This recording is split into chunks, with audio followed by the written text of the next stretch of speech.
গল্পের শুরুতে আমাদের জিয়াং সু নামে একটি ছেলেকে দেখানো হয় যে সাউথ কোরিয়ায় অন সান হাই নামে একটি হাই স্কুলে পড়তো। আর ওর সাথে হোয়াং আর গুই নামে দুটো বদমাস ছেলে পড়তো। আর এখন ওরা দুজন মিলে বিনা কারণে জিয়াং সুকে মারধর করে ওকে খুবই বিরক্ত করছিল। আসলে জিয়াং সু খুবই ভীতু আর দুর্বল প্রকৃতির মানুষ ছিল, সেই জন্য ওরা দুজন মাঝে মধ্যে ওকে বলি করতো। আর একটা সময় জিয়াং সু ওদের এই অত্যাচারে খুবই হতাশ হয়ে ওদের দুজনের নামে লেটার লিখে আত্মহত্যা করার চেষ্টা করে, কিন্তু তাতেও বিশেষ কিছু লাভ হয় না। মানে এই কাজের জন্য স্কুলের তরফ থেকে ওদের দুজনকে কোনো রকমের পানিশ দেওয়া হয় না, যার কারণে ওদের দুজনের সাহস আরো বেড়ে যায়। আর এরপর থেকে ওরা দুজন এই স্কুলের সমস্ত স্টুডেন্টদের বিনা কারণে বুলি করত। পরের সিনে দেখি ট্রেজে অনেকক্ষণ ধরে ওদের দুজনের কাছে মার খাওয়ার পর একটা সময় জিয়াংসু ওদের দুজনের উপর প্রচন্ড রেগে যায়। আর সেই একই সাথে ওর শরীরে বেশ কিছু পরিবর্তন আসতে শুরু করে। আর এইভাবে কিছু সময়ের মধ্যে ও একটা জম্বিতে পরিণত হয়ে যায়। জম্বি হয়ে যাওয়ার পর ও গুইর নামকে মারার জন্য ওর দিকে এগিয়ে যেতে থাকে, কিন্তু এই লড়াই চলাকালীন ও ভুল করে ছাদ থেকে নিচে পড়ে যায় আর খুবই গুরুতরভাবে ও আহত হয়, যার ফলে জলদি করে জিয়ংসুকে ওখান থেকে হসপিটালে ভর্তি করা হয়। আর এই ঘটনার কিছুক্ষণের মধ্যে জিয়ংসুকে দেখার জন্য ওর বাবা মিস্টার লি আসে। এখানে নিজের ছেলেকে এই অবস্থায় দেখে উনি মানসিকভাবে খুবই কষ্ট পায়। জিয়ংসুর জ্ঞান ফিরে।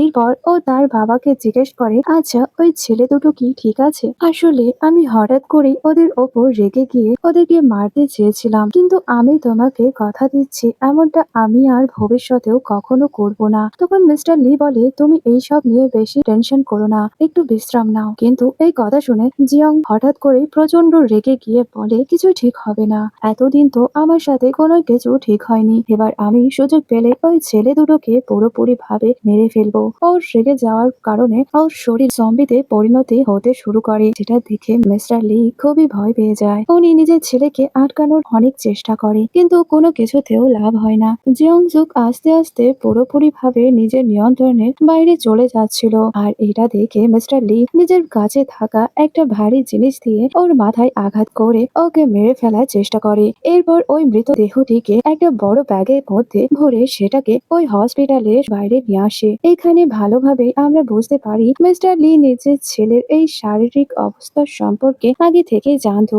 আর উনি কোনোভাবেই চায় না এই খবরটা অন্য কেউ জানতে পারুক। কিন্তু রাস্তার কিছুটা পথ আসার পর দেখা যায় এই ব্যাগের মধ্যে থেকে জিয়ংসুকের একটা হাত বাইরে বেরিয়ে আসে। এর সাথে সাথে ওই ব্যাগের মধ্যে ওর পুরো শরীরটি নড়তে শুরু করে। এর মানে এতক্ষণ ধরে ওর মাথায় জোরে জোরে আঘাত করার পরও ও ভালোভাবেই বেঁচে ছিল। অন্যদিকে দেখে জিয়াংসুক স্কুলের বাকি সমস্ত স্টুডেন্টরা আর 5টা দিনের মতনই নিজের ক্লাস করছিল, কিন্তু ছুটি হওয়ার পর সবাই যখন ক্লাস থেকে বাইরে বেরিয়ে যায় তখন হিয়ন জো নামে একটি মেয়ে সায়েন্স ল্যাব থেকে কিছু শব্দ শুনতে পায়। আর ও কৌতূহল বশত ওই ল্যাবের মধ্যে ঢুকে পড়ে। তখন ও দেখে ওখানে একটা কাচের বক্সের মধ্যে একটি সাদা ইঁদুর আটকানো রয়েছে। আর এতক্ষণ ধরে এই ইঁদুরটি আওয়াজ করছিল, কিন্তু ওই ইঁদুরটাকে দেখে হিয়নজুর এতটাই ভালো লাগে যে ও ওই কাচের বক্সের মধ্যে একটি আঙুল ঢুকিয়ে ওই ইঁদুরটিকে আদর করার চেষ্টা করে, কিন্তু ওই ইঁদুরটা রেগে গিয়ে ওর আঙুলে কামড় দেয়। এরপর ধীরে ধীরে ওই ইঁদুরটি একটা জম্বিতে পরিণতি হয়ে যায় আর জোরে জোরে ওই কাচের বক্স ধাক্কা দিয়ে ওটাকে ভেঙে ফেলার চেষ্টা করে। তখন ওখানে লি আসে। আসলে মিস্টার লি এই স্কুলে সায়েন্স টিচার, আর এই সায়েন্স ল্যাবকে তিনি দেখাশোনা করেন। কিন্তু হিয়নজু যখন ভয় পেয়ে ওই ল্যাব থেকে বেরোনোর চেষ্টা করেন, উনি যখন দেখে হিয়নজুকে খাঁচার মধ্যে থাকা ওই ইঁদুরটি কামড়ে দিয়েছে, উনি তো খুবই ভয় পেয়ে যায়। কিন্তু এরপর হিয়নজুকে ধরে ওর হাত পা আর মুখ বেঁধে ওকে এই ল্যাবের মধ্যে আটকে রেখে দেয়। এরপর আমরা জিয়ং সান, অনজো, জিয়ং শু আর আইজ্যাক নামে 4জন স্টুডেন্টদের দেখি। ওরা 4জনই একে অপরের খুবই ভালো বন্ধু ছিল। আর ওদের মধ্যে একজন, যার নাম জিয়ং সান, আইজ্যাক নামের মেয়েটিকে ছোটবেলা থেকে খুবই পছন্দ করে, কিন্তু কখনো ও ওকে নিজের মনের কথা বলতে পারেনি। অন্যদিকে আমরা গু নাম আর মিং হান নামের ওই বুলি বয়দের দেখি।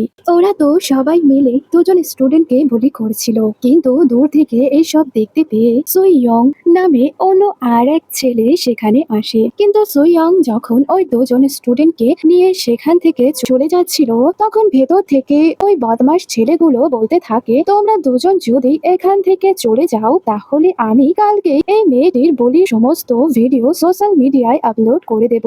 যার কারণে ইয়নজি নামে ওই মেয়েটি অনিচ্ছার সত্ত্বেও আবারও বাধ্য হয়ে ওদের কাছে ফিরে যায়। আর এই ঘটনার পর সুইয়ন ওখান থেকে হতাশ হয়ে বেরিয়ে আসে। তো তখন রাস্তার মধ্যে অঞ্জু ওকে দেখতে পেয়ে ওর সাথে কথা বলার জন্য এগিয়ে আসে। আর এখানে ওদের দুজনের কথা শুনে আমরা বুঝতে পারি অঞ্জু আসলে সুইয়ককে পছন্দ করে, কিন্তু সুইয়ক তো এই ব্যাপারে খুব একটা গুরুত্ব দেয় না, কারণ ওর নামে এই স্কুলে অন্য আর এক মেয়েকে পছন্দ করে। আর এই দিকে চিয়ন সান আর সিয়নজু ওরা একে অপরের ভালো বন্ধু, কিন্তু ওদের মধ্যে ভালো বন্ধুত্ব থাকলেও কেউ একে অপরের পছন্দের মানুষের সম্পর্কে কিছুই জানে না।